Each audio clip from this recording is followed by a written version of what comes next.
Nilton, muito bem, Nilton, boa noite. André Reis, show de bola, boa noite. Pessoal, nós vamos iniciar. Queria agradecer, primeiro, o desafio lançado pelo Cláudio Cecílio, que é um dos palestrantes. Ele faz parte do grupo que eu administro, o grupo de gestor de segurança, um grupo lá que tem hoje 215 pessoas. E ele lançou um desafio para a gente fazer uma live, e aí ajustamos em 15 dias um tema e conseguimos mais um voluntário, que é o Renan, para participar hoje aqui com vocês, falar um pouquinho sobre gerenciamento de risco. Quero agradecer a presença de todos vocês, pelo empenho e dedicação. Não vou dizer que vocês podiam estar em casa, né? Presumo que a maioria esteja em casa, de qualquer forma, poderia estar fazendo outra coisa, assistindo uma novela, um filme, Netflix, enfim. Mas é bacana que vocês estejam por aqui, compartilhando, aprendendo um pouquinho mais com essa galera aqui, que o Renan tem uma experiência, o Cláudio também tem uma experiência com o tema, e a gente vai discutir um pouquinho aqui até às 21h, tá? O nosso horário, time máximo aí é 21 horas. A gente não poderá passar disso aí para manter a organização e a agenda de cada um. Eu vou pedir para cada palestrante rapidamente aí fazer a sua apresentação do seu currículo, e aí eu vou dando sequência. Então, começa pela ordem aí, Renan, por gentileza. Então, pessoal, boa noite a todos, e vamos iniciando por aqui mais esse evento de gerenciamento de risco em tempos de pandemia. Ótimo.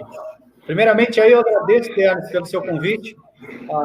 Fiquei aí bastante contente, porque nesse período nada melhor do que a gente trocar informações do que a gente tem vivenciado, né? E esse network, eu tenho certeza que vai fazer a diferença, não na vida de quem está aí ouvindo, mas na minha, principalmente, por exercitar tudo que a gente tem aprendido ao longo do período. Meu nome é Renan Domingos, eu sou gestor de segurança, já tenho 13 anos que a gente pegou o canudo lá atrás. Isso aí. E de lá para cá, eu fiz uma especialização em gerenciamento de projetos em 2009. Em 2013, eu fiz uma em logística. E de lá para cá, eu atuei dentro da segurança privada, especificamente na segurança eletrônica. Embora o início da minha trajetória ela tenha acontecido dentro de uma empresa de vigilância, né, da salvaguarda antiga do Pires, a extinta, né, empresa do Grupo Pires. Lá eu comecei dentro de um monitoramento. Ali eu aprendi bastante, porque me relacionava ali com diversas áreas, né? Por estar no monitoramento, acompanhando escolas,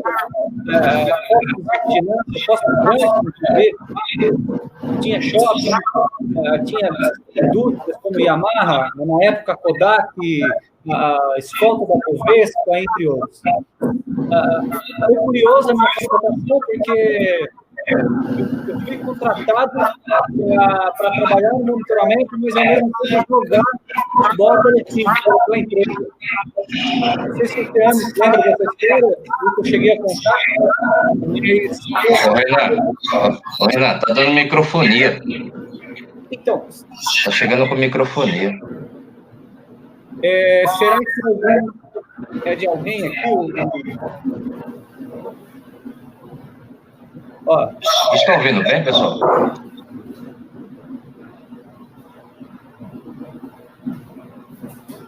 Será que o pessoal está escutando legal? É o seu.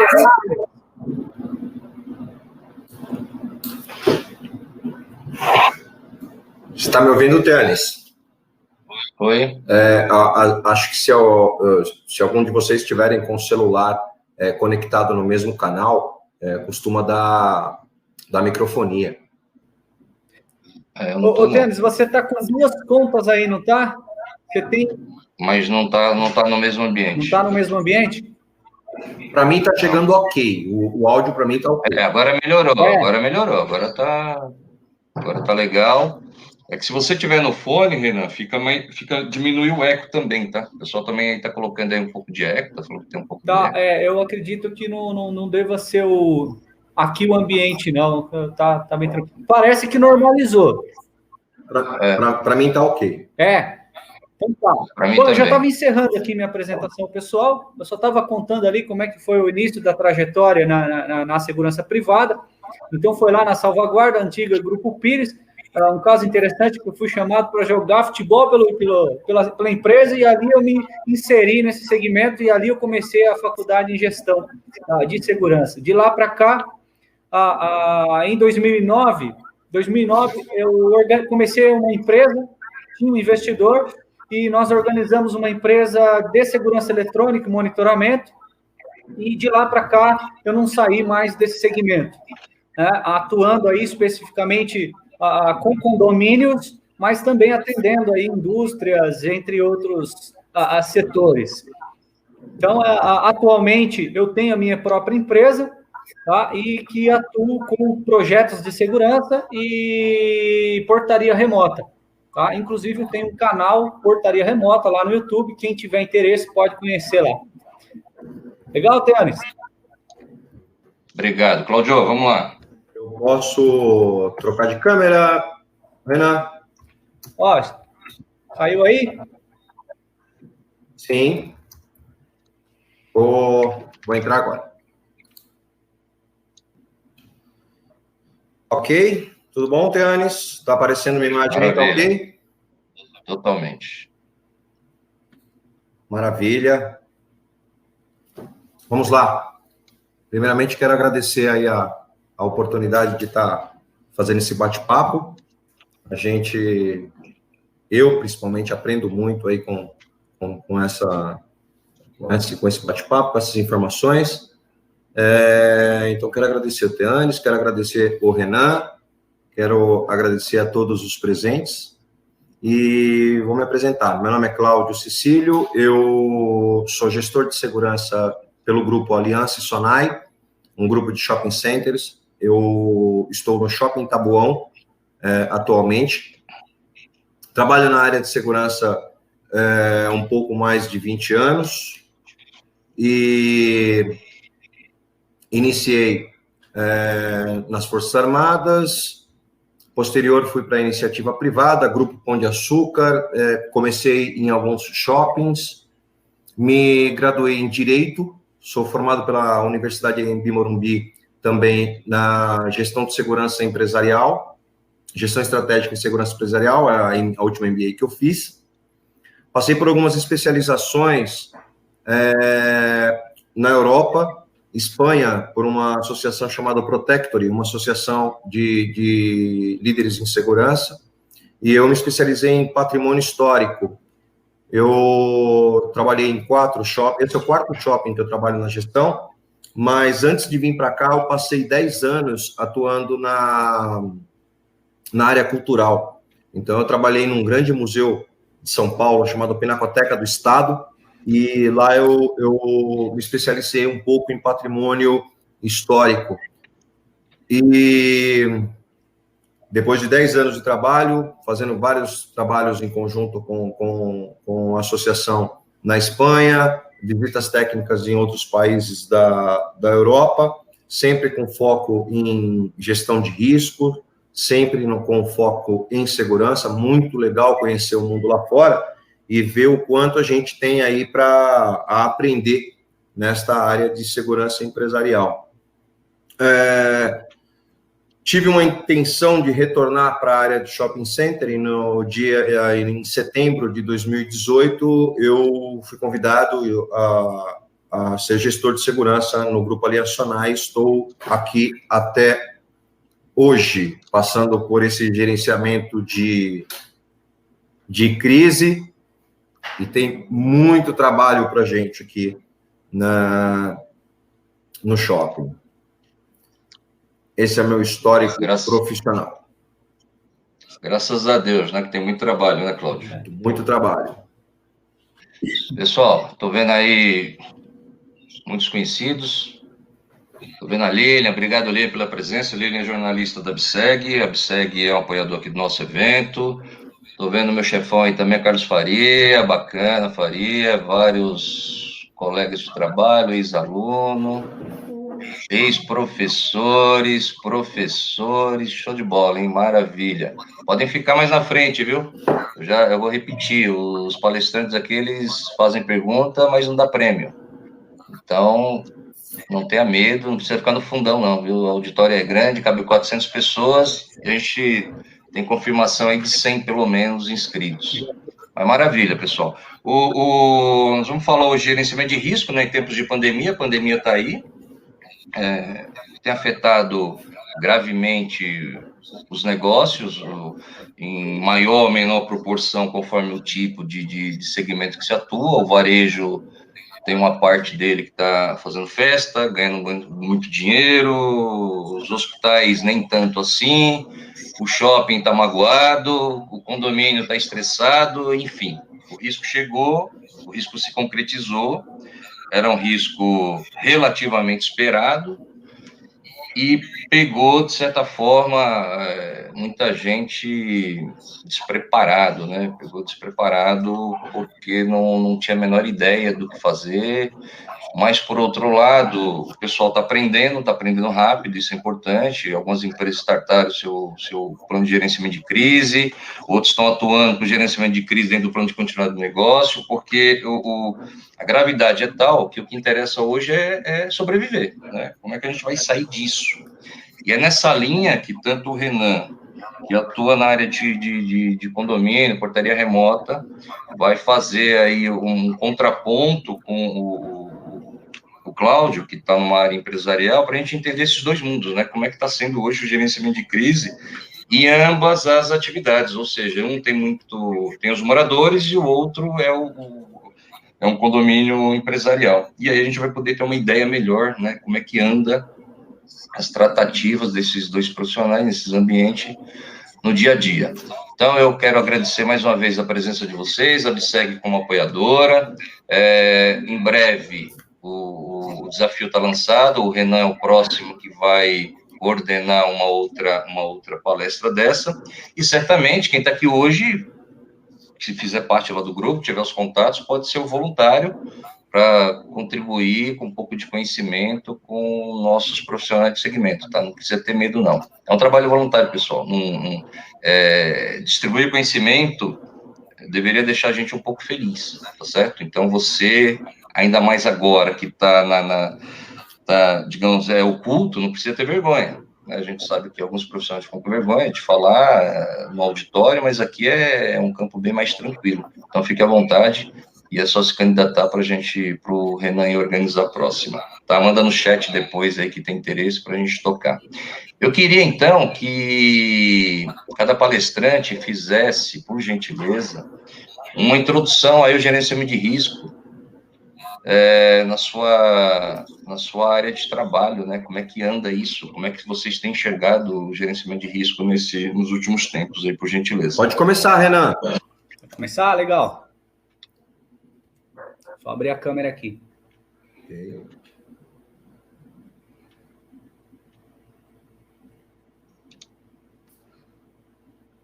Bom,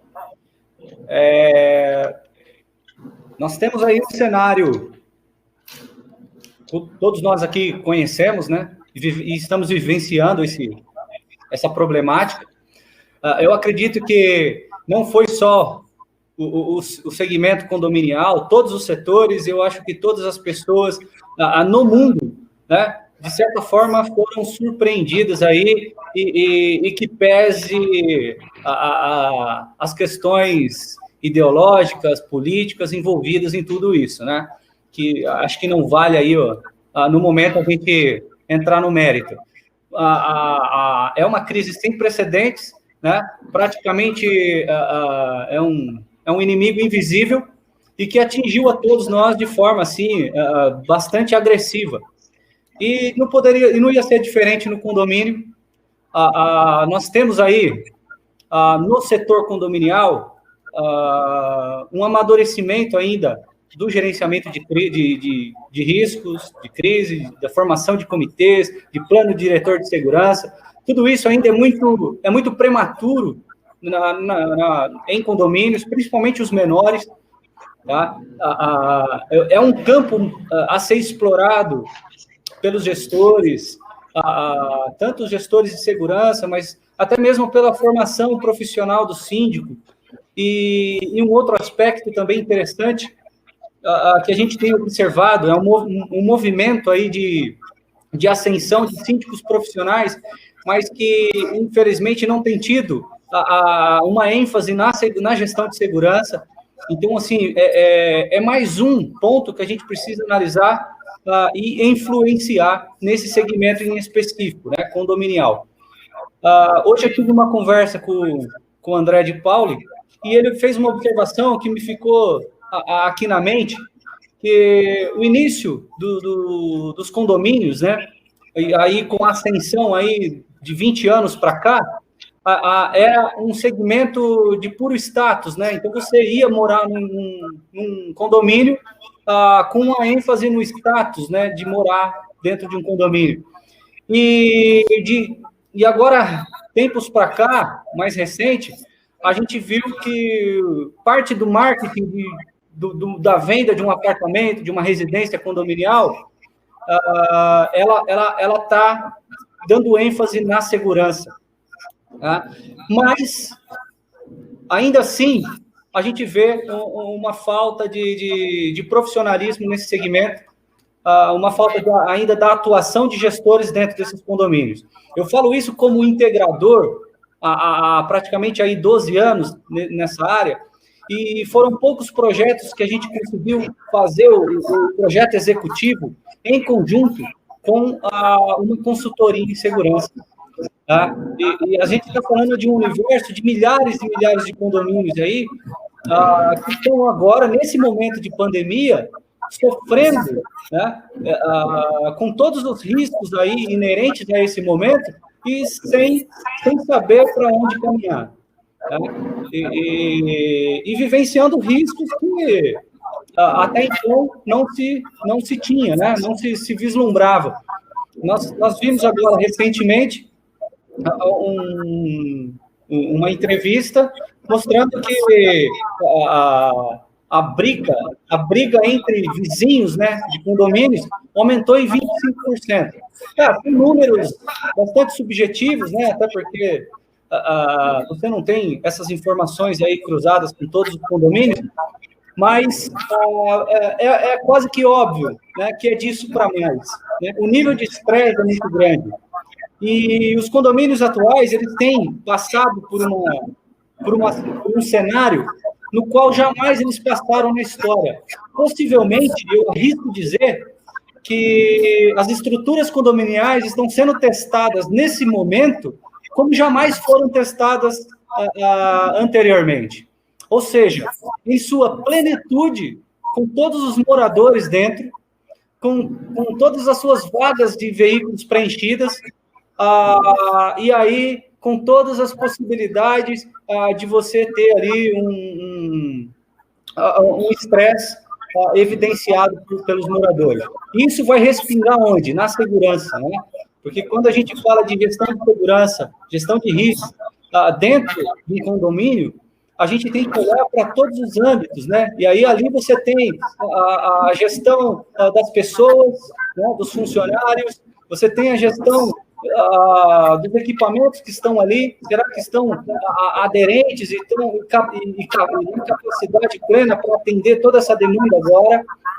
E você tem a gestão de conhecimento que muitas vezes não é trabalhado dentro dos condomínios, ou seja, as informações históricas, né, de lições aprendidas dentro do condomínio você não tem. Então, o cenário realmente é bastante complexo, né? Para você formar um comitê de crise dentro de um condomínio, de forma que não tenha participação de um gestor de segurança, é quase inviável, né? Ou seja, se você não tem um responsável gerindo essa questão de segurança dentro de um condomínio, o voluntariado que é o que acontece, né, quando se forma um comitê ali dentro de um condomínio, são voluntários querendo participar e dar uma contribuição, normalmente ela se esvai na primeira polêmica ou no primeiro conflito que existe. E aí você não tem alguém para gerenciar esse conflito. Então, ele começa, o condomínio, ele começa pela falta de cultura de segurança das pessoas e de quem está à frente dos condomínios. Tá? Poucos condomínios que eu tive contato tinham um plano diretor de segurança com uma política de segurança bem definida, com os riscos identificados, com os riscos analisados e avaliados, né? E com um plano de ação condizente com o cenário dele. Então, gente, a minha chamada de atenção para esse momento, primeiro, para nós gestores, é que a gente tenha essa visão do momento para colocar a cara nesse segmento, porque é um segmento bastante que ainda precisa crescer muito, e tem espaço, né, e que a gente tem um campo aí que vai explorar. Eu estou ouvindo uma voz aqui de novo no microfone. Está dando eco aí?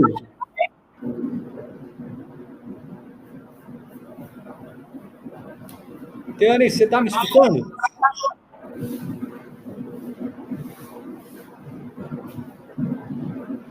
Cláudio?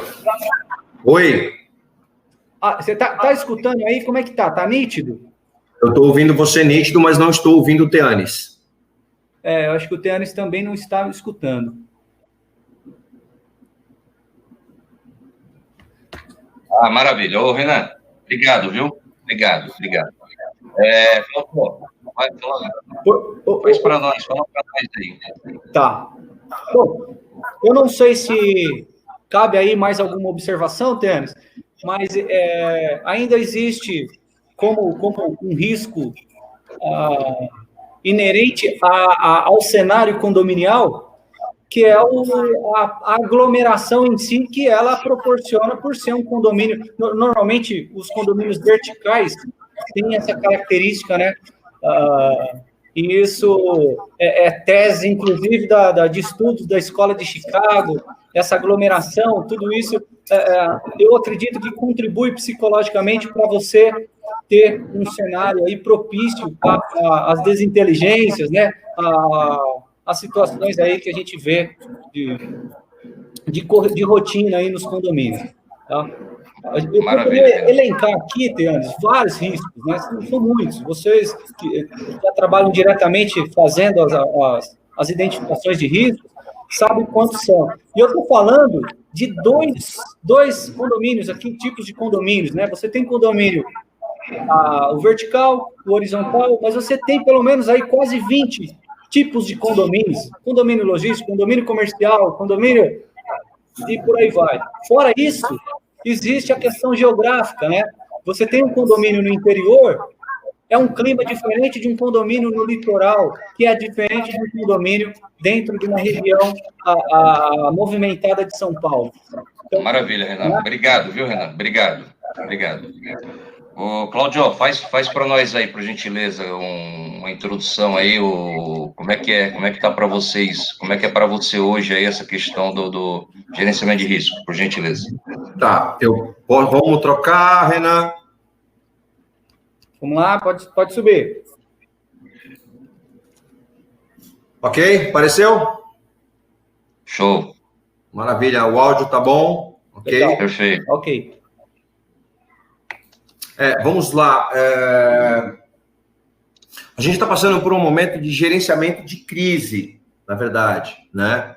E o gerenciamento de crise, ela é um processo, a crise ela é um processo, ela é um evento perturbador e inesperado. É algo que acontece e a gente não está esperando, né? Eu tenho alguns exemplos, mas podemos falar de 3 elementos comuns da crise. Ela é uma ameaça para a organização, ela é uma ameaça para a empresa, né? O elemento, na maioria das vezes, ele é surpresa.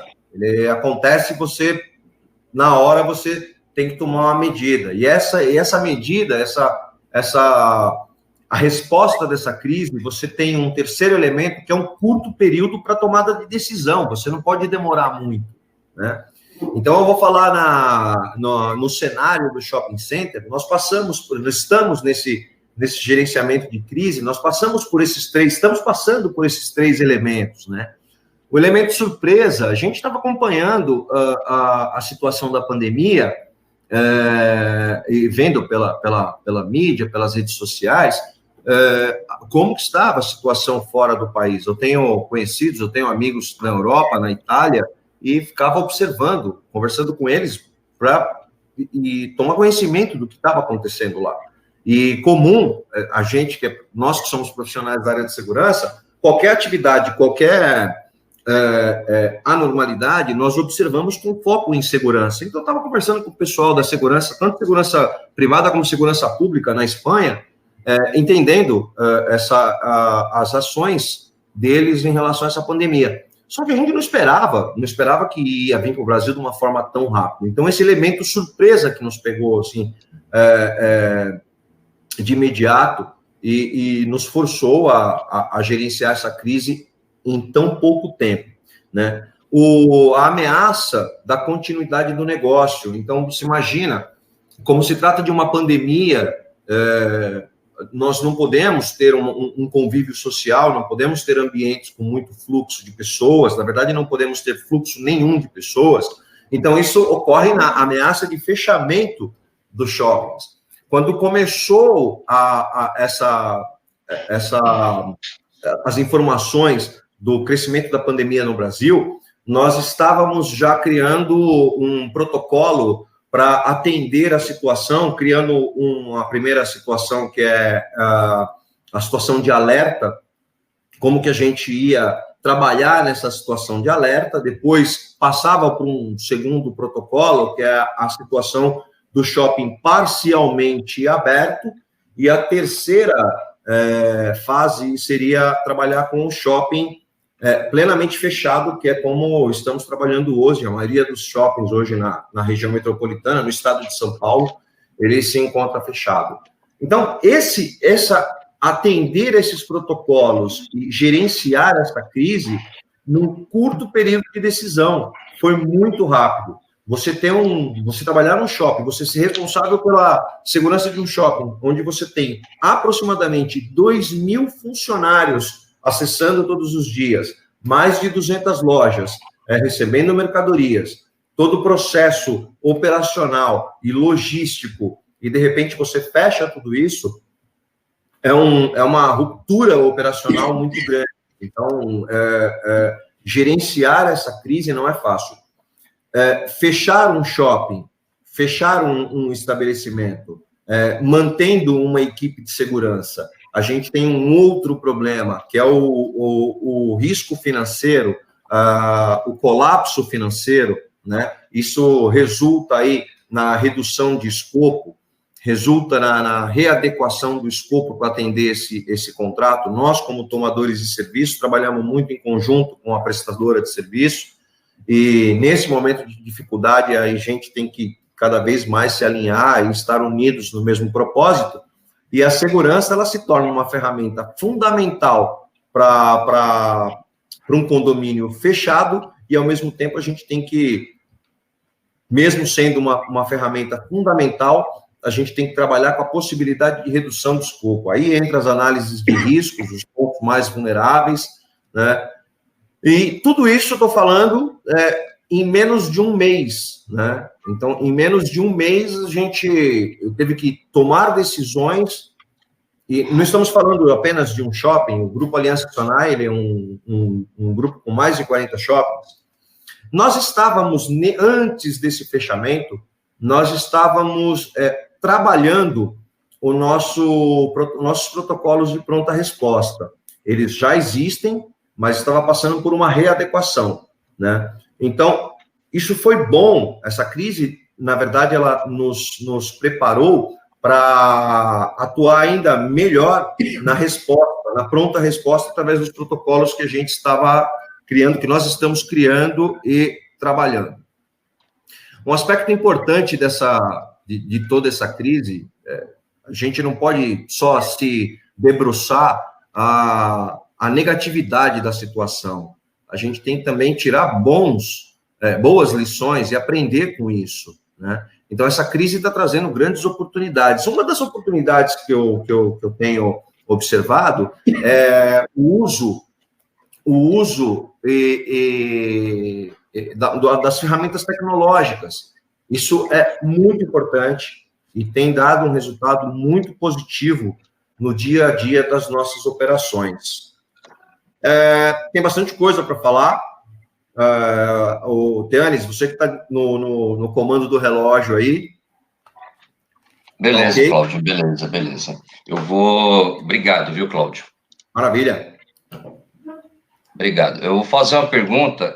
A pergunta, na verdade, é que não quer calar, né? Nós fomos ou não fomos pegos de surpresa? Nós, enquanto gestores da área de segurança, de risco, de crise, diretor operacional, enfim, o mercado foi ou não foi pego de surpresa? O que aconteceu que a gente não conseguiu, como especialista da área, de verdade se antecipar? Pode começar com você mesmo, Cláudio, por gentileza. Pode ser? Pode. Como eu disse, o Teanis, a crise, ela foi de surpresa, nós fomos pegos de surpresa, né? Não tivemos aí, não nos programamos para entender a real situação e readequar as nossas operações com um prazo confortável, com um período confortável para você analisar os riscos, né? Eu acredito que nós fomos pegos de surpresa, sim. Mas quando você já tem um protocolo, quando você já tem ferramentas para gerenciar uma crise, você já tem uma experiência nessa crise e embora a pandemia foi uma situação de surpresa, você readequa as suas ferramentas, você readequa os seus conhecimentos para atender essa necessidade. Nós fomos pegos de surpresa, sim, mas não acredito que isso causou eu vou falar pelo shopping, pelo grupo na qual eu trabalho, isso não causou um dano colateral muito grande para o grupo, né? O dano, sim, ele é causado, mas pelo peso da crise da pandemia em si.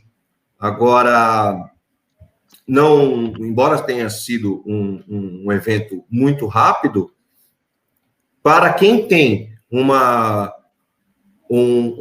para quem tem protocolos, para quem tem ferramenta, tem uma experiência, tem uma expertise, como o Renan falou, é muito importante a função do gestor de segurança nessa área, embora tenha sido uma situação de surpresa, isso não gera tantos riscos para o funcionamento do negócio. Ocorre que a gente está meio que refém do tempo, né? Estava previsto para reabrir tudo no dia 22 de abril, já estamos no dia 28, provavelmente vamos até dia 11. Então, o tempo vai correndo, o risco financeiro ele vai aumentando, entramos aí em outras crises, a crise política, por exemplo, isso pode interferir bastante nas nossas atividades, mas temos aí um longo caminho para aprender com essa situação. Okay? Maravilha, Cláudio. Do seu lado, Renan, como é que os condomínios residenciais justificam ser pego de surpresa, ou você, como integrador, dentro do que você acompanhou, o que você entende?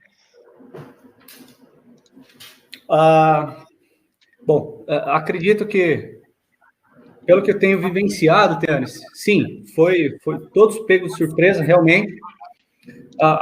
E digo mais, acredito que ainda estamos sendo surpreendidos. É uma pandemia que ela é dinâmica, ela é de múltipla informação, né? Então, você tem informação científica, você tem informação política, você tem informação de todos os lados aí, e aí a gente tem que tomar uma decisão a quem ouve. Né? Então, realmente, todos nós fomos surpreendidos e ainda estamos sendo, esse é o meu ponto de vista. Em relação aos condomínios, pelo menos uma semana antes de anunciar o início da quarentena e todos os procedimentos de recolhimento, o mercado estava a todo vapor. Eu mesmo tinha negociações aí praticamente em assinatura de contrato em grandes condomínios, e inclusive passando por consultores de segurança e tal, e que foi travado. E foi, realmente, parou toda a negociação, o plano de ação foi parado para correr atrás de uma outra ação para conter o que estava por vir. Né? Mas ainda, dos males o menor, pois tinha ali como formar um comitê de segurança e fazer essa análise dos riscos para aquela situação que viria. Mas a maioria, a grande massa dos condomínios não é essa a realidade, né? A gente sabe que, pelo menos aí, alguns fatores críticos de sucesso do condomínio é você ter saúde, segurança e o sossego, né? Os 3 S's aí. E nesse momento, os 3 S's estão sendo afetados, né? A saúde, a segurança e o sossego. Você está vendo aí número de inadimplência já dando sinais, tá? Você já tem os gastos com suprimentos em alguns condomínios, porque de cara, já ao saber que uma pessoa estava infectada, então aí você já tem todo o trabalho de sanitização, e aí afastamento de funcionário, fechamento de áreas comuns, e por aí vai. Então, realmente fomos surpreendidos, mas eu acredito que o condomínio, hoje, que tem uma gestão de segurança atuante, está conseguindo contornar. Por outro lado, eu tenho visto alguns outros condomínios correndo atrás de, por exemplo, a portaria remota, porque teve afastamento da sua portaria de 1, 2 funcionários, tanto afastamento por pessoa infectada, quanto por pessoas que já estavam na idade de risco.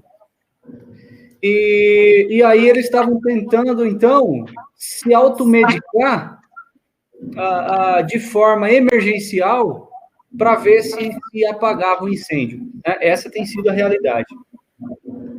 E aí a gente lembra aí do Sun Tzu, né? Que já dizia lá 2.500 anos atrás, pelo menos, que a arte da guerra nos ensina a não confiar na probabilidade do inimigo não vir, mas sim na nossa própria prontidão para recebê-lo.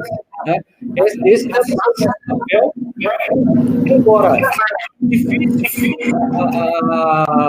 tecnicamente a gente tem que ir preparado para isso, para fazer o reajuste da situação. Maravilha, Renan. Perfeito. Nós temos aqui, o seu realmente terminou com ruído, o pessoal fez aí o alerta, mas vamos em frente, tá? Vamos em frente. Cláudio, que aprendizado que a gente pode considerar até o momento? Qual você acha que efetivamente a área de segurança, com um olhar no negócio, tem quais seriam as lições aprendidas? Tianes, tá ok meu áudio? Ok. Tá. Como foi uma situação que envolve uma pandemia? Olha só que interessante. A gente tem que ter um efetivo para trabalhar, mas a gente tem que também ter o cuidado com a saúde desse efetivo. Eu acho que essa crise ela vem nos ensinando a cuidar muito mais da saúde das pessoas que estão trabalhando com a gente. Então, inclusive, faz parte do nosso protocolo aqui, que é dar boas condições de trabalho para os nossos funcionários, atuar constantemente na desinfecção e, inclusive, monitorar a saúde deles, seja qualquer funcionário, terceirizado, orgânico, todos nós temos o cuidado com todos, né? Então, isso para nós foi um grande aprendizado. Elencar as orientações dos órgãos de saúde e readequar ao nosso dia a dia de trabalho, isso está sendo um grande aprendizado. Até mesmo porque essa pandemia, o vírus em si, a gente acompanha as notícias que nós tínhamos há uma semana atrás, principalmente em relação à contaminação e alguns sintomas, vem mudando de uns tempos para cá. Então, cada dia é uma nova orientação, cada dia é um novo procedimento e a gente tem que se readequar isso em relação à equipe. Isso fica um grande aprendizado. Outro aspecto importante, como a gente... eu gosto muito de operações, eu gosto muito de trabalhar em conjunto com a equipe, eu costumo dizer que eu sou bastante chão de fábrica, eu estou sempre no mall, sempre no piso, sempre patrulhando, né? Então, como a gente tem um contato direto com a equipe, outro aprendizado para nós é o uso de tecnologia, é o uso de tecnologia remota, é o uso de equipamentos para você gerenciar riscos, para você minimizar riscos, para você monitorar espaços, para você alimentar um banco de dados. Isso está sendo um grande aprendizado para nós. E em relação à tecnologia, usar todas essas ferramentas, para nós, ela está sendo muito importante, está sendo uma lição muito valiosa nesse momento.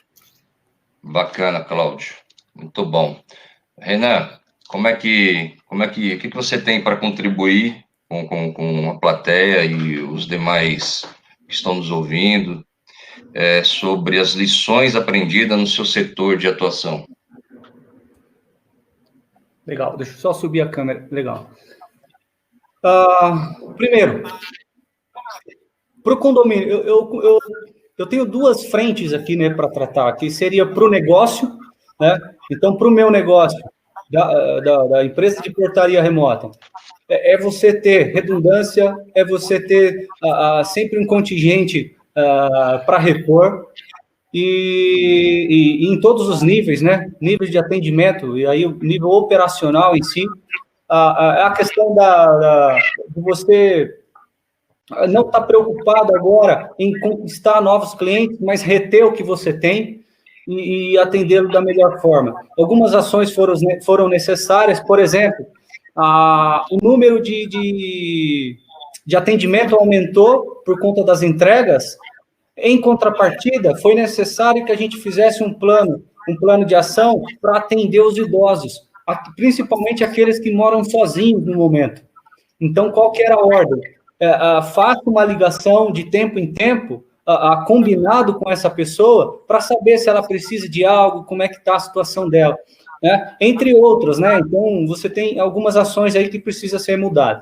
Para o condomínio, a recomendação não pode ser outra, né? A preparação para enfrentar crises condominiais é uma ação contínua, né? Você precisa ter, primeiro, uma gestão de segurança, e essa gestão de segurança vai garantir ao condomínio alguns fatores aí críticos, né, que eu citei de sucesso. Pelo menos a segurança, você vai minimizar a possibilidade de insucesso. E aí você vai tratar as outras frentes, que é sossego, que é saúde, entre outros. E a minha recomendação eu repito, né, que os nossos gestores tentem entrar nesse mercado de forma que façam a diferença mesmo. É um mercado a ser explorado e que ainda precisa amadurecer, né?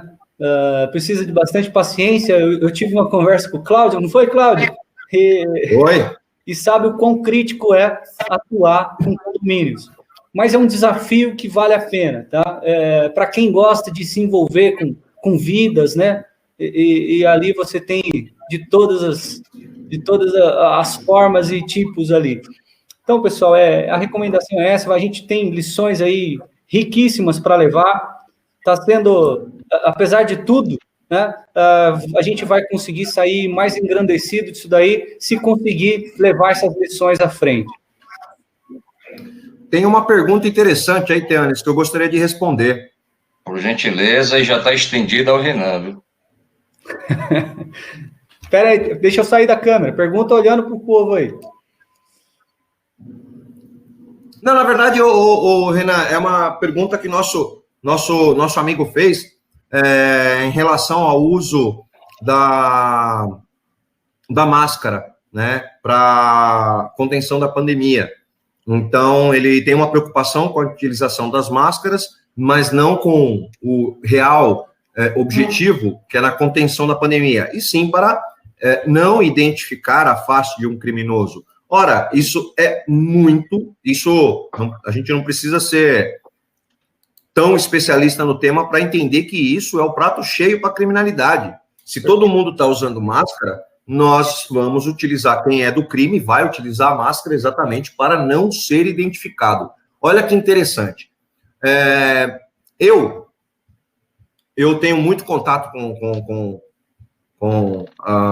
equipes de saúde, né? Minha mãe, ela é enfermeira aposentada, e no começo da pandemia, a gente tinha uma restrição ao uso da máscara, ou seja, não era todo mundo que deveria usar máscara. Quem deveria usar máscara era agente de saúde, quem tinha contato direto com o infectado ou o próprio infectado. Porque se você não tem uma máscara adequada, ou se você não sabe utilizar a máscara adequada, você pode, inclusive, aumentar o seu risco de contágio, né?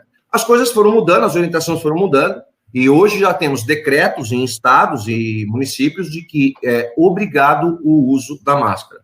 Enfim, tem um supermercado aqui que está que está orientando os funcionários a utilizar máscara, mas a maioria das pessoas já vem com máscara. Eu não posso, por uma exigência de segurança, inclusive no momento de pandemia, dizer para essa pessoa que ela não pode usar máscara porque ela tem que ser identificada. Isso é uma situação bem difícil. Então, qual que é a ideia? Qual que é a minha visão? São procedimentos. Tudo tem que estar amarrado. O fato da pessoa estar utilizando a máscara, há o risco potencial dele ser um criminoso que não quer ser identificado? Sim, isso é comum.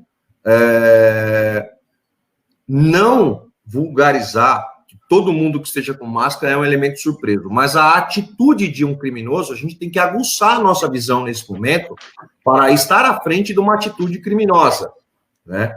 E, como eu disse, tem várias ferramentas, tem vários procedimentos, tem um protocolo de observação, de acionamento, de detecção de uma atitude criminosa, aí você dispara os procedimentos que envolvem até acionamento da segurança pública em determinados casos. É uma situação difícil, não é uma situação fácil, não, mas eu acredito que você tendo protocolos, você tendo procedimentos, você tendo uma equipe preparada a lidar com situações suspeitas, você consegue dar uma pronta resposta numa situação de crise aí, imediata. E olha só que interessante, eu queria trazer aos senhores. Agora há pouco, saiu no G1 que uma mulher morreu baleada em um supermercado em Curitiba. E olha que interessante. Esse mercado, na região de Araucária, região metropolitana de Curitiba, nessa região, o uso de máscara ele está sendo obrigatório, assim como várias regiões hoje no Brasil é obrigatório. Um cliente, a matéria está no G1, depois vocês podem conferir. Um cliente foi entrar no supermercado, o fiscal que estava na entrada abordou o cliente dizendo que ele deveria usar a máscara, e houve uma discussão, porque o cliente não queria usar, até que um momento, quando ele entrou, pegou o carrinho e foi entrar, o fiscal foi tentar impedi-lo e houve aí uma agressão. Nessa agressão, o profissional, o agente de segurança, o vigilante, foi intervir, também foi agredido. No meio da confusão, ocorreram 2 disparos. O cliente saiu correndo baleado e uma mulher que trabalha no caixa, infelizmente, veio a óbito com um desses disparos. E olha só, nós temos o risco, olha o tamanho da crise que a gente gerencia. A gente tem a possibilidade, o risco iminente de sofrer um roubo, sofrer um crime por alguém que está utilizando da máscara para não se identificar, e, por um outro lado, um cliente que não quer usar a máscara causou uma discussão, e dessa discussão, infelizmente, uma mulher veio a óbito por disparo de arma de fogo. Resumindo, eu acredito muito em processos, eu acredito muito em protocolos, né? Não tem como a gente fugir. Hoje, todo mundo está usando máscara. Então, nós temos que treinar a nossa equipe, utilizar mais as nossas ferramentas para identificar situações de risco, identificar situações suspeitas, de forma que, se alguém com uso de máscara, porque não quer se identificar, cometa um crime, você tem uma pronta resposta até acionamento de segurança pública para poder impedir o sucesso dessa ocorrência. Perfeito. Maravilha, maravilha, maravilha. Renan, sim, eu vou pedir uma gentileza, você responder aí a do Carlos Faria e a do DG, a gente volta pro Cecílio, ok? Vamos lá, você reporta aí a pergunta, qual que é? Ele perguntou o seguinte: a falta de aderência dos moradores às normas de segurança é um problema em muitos condomínios. Nesse período de confinamento, houve piora ou melhora desse indicador? Falta de aderência aos procedimentos, né? Esse é sempre um problema. De normas de segurança. De normas de segurança. Esse é sempre um problema. E aí, o que eu tenho percebido é que você impor uma norma, né, num período como esse, não é saudável. Pelo nível de estresse, esse tipo de situação de engajamento, de envolvimento das pessoas para participar de um protocolo de segurança do condomínio, acredito que tem que ser feito num processo de conscientização, de trabalho ali, até mesmo individual, né? Com aqueles casos mais críticos, né? Então, assim, eu tenho percebido que há resistência quando você sai de uma portaria presencial. Vou citar o meu caso aqui, tá? Quando você sai de um cenário de portaria presencial e vai para um cenário de portaria remota, você já tem esse impacto lá dentro. E aí, quando você fala que vai ter que mudar todos os procedimentos, ou que agora o morador ele passa a ser peça fundamental no processo de segurança, ele não quer arcar com essa responsabilidade junto. Isso é muito natural de acontecer. Eu digo que o maior interessado da nossa segurança somos nós mesmos, né? Só que até então o condômino ele é acostumado a jogar essa responsabilidade nas costas de um porteiro, né? E aí eu estendo essa minha resposta para a questão que o Cláudio comentou, que é você voltar todas as suas forças para o protocolo, para o procedimento, e tirar a pessoalidade. Hoje, um dos problemas de uma portaria presencial, lógico, entre outros problemas, é a questão da pessoalidade e do fator decisor está nas mãos desse cara que tem ociosidade lá de 70%, 80%, e em algum determinado momento ele tem que tomar uma ação. E muitas vezes essa ação não é prevista num protocolo. E aí, quando você vem com a portaria remota, que ela é estritamente protocolar, com todos os procedimentos ajustados na implantação, você tira esse fator. Esse caso da máscara é um exemplo interessante, porque assim que começamos a pandemia e a recomendação do uso de máscara, a gente já acrescentou no protocolo de cadastro, onde um entregador lá, um delivery, ele chega de capacete, naturalmente, com o capacete aberto, e a gente tem que fazer ele tirar aquele capacete para fazer a foto dele, pegar o documento e tal, a gente inseriu a máscara também, tá? Para ele fazer esse procedimento. Então, eu tenho percebido que não é só desse momento, esse momento realmente intensifica essa questão da rejeição do morador participar de um processo, né, de procedimentos lá, de normas de segurança, mas isso é mais ou menos natural em dias normais. Maravilha, Renan, maravilha. Cláudio, você consegue resolver rapidinho aí responder rapidinho a pergunta do DG? Eu tô vendo aqui, muito legal, viu? Tem bastante gente fazendo umas perguntas muito bacanas aqui. Eu tô até interagindo aqui no chat, no chat com o pessoal, e a pergunta do DG, deixa eu ver, referente aos funcionários para apoiar filas, etc. Seria isso? Isso, essa mesmo. Nossa, muito boa essa pergunta, viu? São várias visões, né? Eu já trabalhei na prestação de serviço, eu já fui prestador de serviço e hoje eu estou na posição de tomador de serviço, então, gerindo contratos de empresa terceirizada, eu tenho uma preocupação e uma das minhas formações, ela é na área do direito.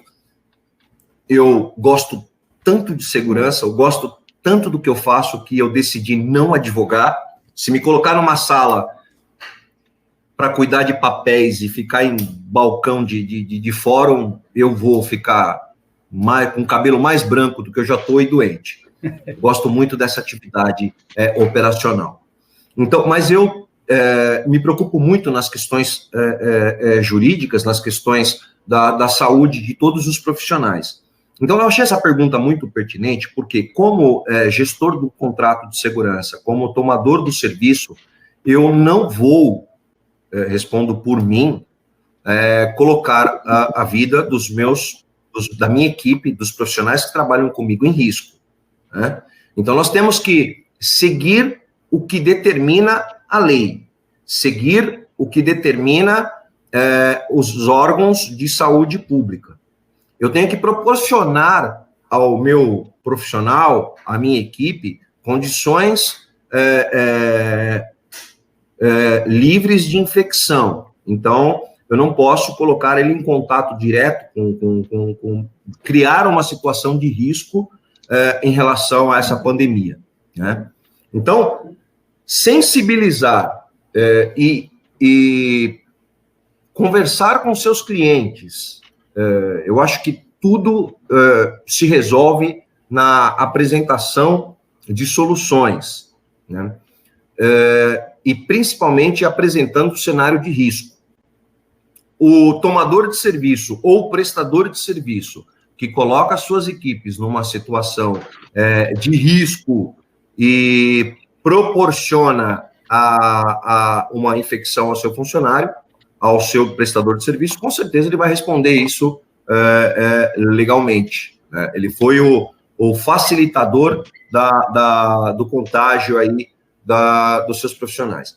Então, eu entendo essa pergunta muito pertinente, eu acho muito bacana a gente se preocupar, nós como gestores, nós como os responsáveis por equipe, se preocupar com o funcionário e trabalhar dentro do que determina a lei. A função do vigilante, ele tem lá uma lei que rege a atividade dele. Além da lei que rege a atividade do vigilante, você no seu posto de trabalho, você no seu contrato, você como gestor, tem o protocolo, tem a rotina de função desse posto. Então, você tem que proporcionar ao funcionário que ele cumpra efetivamente aquela determinação, dentro do que é normal, dentro do que está regido na função dele. Então, evitar que ele se contamine, evitar que ele tenha contatos e possa aí ser acometido dessa enfermidade, é responsabilidade e é uma obrigação nossa como gestores. E se eu tenho uma função de vigilância, estamos falando de vigilância, né? estrategicamente, o vigilante, ele tem que, quanto menos possível, ele estar em contato direto com pessoas. Para quem administra muitos postos com contratos armados, esses dias nós vimos um caso do vigilante que estava oferecendo máscara na porta de um hipermercado, e ele foi abordado por 2 indivíduos, levaram a arma dele, ele sofreu um disparo, um tiro, e foi uma situação complicada, porque o próprio tomador de serviço, ele coloca o vigilante em situação de risco. Eu achei muito bacana essa pergunta, né? E nós temos que tomar cuidado, sim, e não proporcionar aos nossos profissionais que ele trabalhe no iminente risco de contágio. Maravilha, Cláudio. Maravilha. Pessoal, tá bom, tá legal, a interação tá ótima, mas 21 horas nós precisamos encerrar, conforme foi combinado. E, obviamente, fica um gostinho de quero mais, mas o Renan, como eu disse no início, ele vai proporcionar um novo evento para a gente aqui com um palestrante interessante. Então, uma última palavra. Obrigado. Vocês foram fantásticos. Palestrantes, nota 10. Plateia aí, excelente contribuição, presença ativa, legal. Estou vendo muita gente, realmente muita gente conhecida, isso é muito bom. Tem uma pergunta aí, né? Então, mas eu não consigo mais, cara. E aí, a gente responde por e-mail, tá? As próximas perguntas, quem fez a pergunta aí, lança o e-mail para a gente poder responder, tá certo? Para a gente ter a disciplina aqui de manter o horário. Teanes?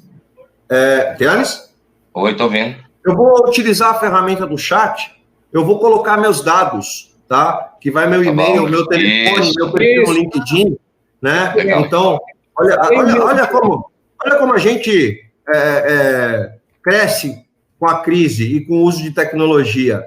Eu estou colocando aqui no chat os meus dados, tá? O meu e-mail, meu perfil no LinkedIn, meu telefone corporativo com o uso de WhatsApp. E se alguém quiser enviar alguma pergunta, se alguém quiser fazer alguma crítica, lembrando que, embora eu tenha cabelos brancos, né, eu sou um eterno recruta na área de segurança, né, aprendo muito, agradeço a presença de todos, mas estar com o Nelson Júnior aqui também, aprendo muito com as explanações dele, e para mim é uma honra. Eu quero agradecer a todos, quero agradecer você, Teanes, a todos os participantes, e quando tiver uma próxima oportunidade, certamente estarei à disposição para aprender com todos vocês. Muito obrigado, Teanes. Muito obrigado, pessoal.